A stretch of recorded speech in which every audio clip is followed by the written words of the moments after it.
Hello everyone, welcome to our channel আমাদের প্রতিদিন। আজকে আপনাদের সাথে একটা south Indian breakfast recipe share করছি। ইডলি, সাম্বার আর চাটনি। এখানে সাম্বার বানানোর জন্য আগে থেকে ডাল সেদ্ধ করা হয়েছে, পছন্দের সবজিগুলো কেটে নিয়েছি আর এটাকেও সেদ্ধ করতে দিয়ে দিয়েছি। চাটনি বানিয়েছি নারকেলের। চাটনি বানানোর পরে এখানে তড়কাও লাগিয়ে নিয়েছি। এবারে যে সাম্বারটা আমি বানাবো তার জন্য তড়কার জন্য সর্ষে তেল দিয়েছি, একটু হিং আর কালো সর্ষে দিয়েছি, শুকনো লঙ্কা দিয়েছি। এবারে কিছু ছোট পেঁয়াজ আমি এর সাথে অ্যাড করছি। এই পেঁয়াজগুলোকে এদিকে রুলি পেঁয়াজ বলে।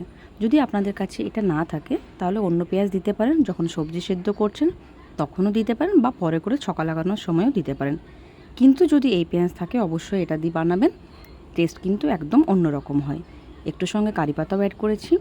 এবারে পেঁয়াজটাকে আমি ভেজে নেব, খুব একটা বেশি ভাজবো না, এরকমভাবে থাকবে। এই সময় আমি সেদ্ধ করা সবজিগুলো অ্যাড করছি। এখানে আমি টমেটো দিয়েছি, সজনে ডাঁটা, মূলো আর বিনস। আপনারা চাইলে কুমড়ো দিতে পারেন, ভিন্ডি দিতে পারেন, বেগুনও চাইলে দিতে পারেন। সবাই নিজের পছন্দের মতন সবজি দিয়ে এটা বানাবেন।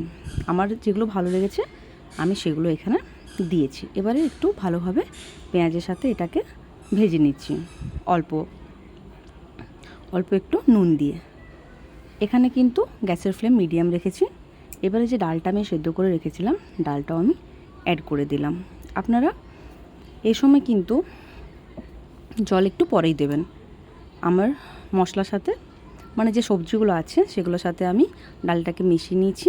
এবার আমি ওপর থেকে একটু জলও অ্যাড করে দিলাম। সাম্বার কিন্তু যত বেশি পাতলা হয় অতই ভালো লাগে খেতে।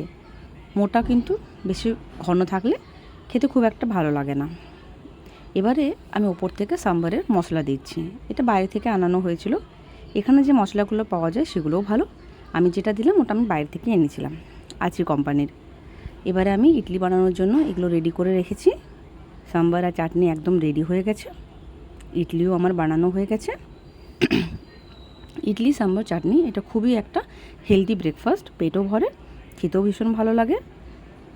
যদি আপনাদের ভালো লেগে থাকে একটা লাইক করবেন, কমেন্ট করবেন, শেয়ার করবেন আর চ্যানেলটিকে সাবস্ক্রাইব করে পাশে থাকবেন। আপনারা বাড়িতে বানিয়ে দেখুন আর আমাকে কমেন্টে জানাবেন সবাই কীরকম খেতে লেগেছে। ধন্যবাদ।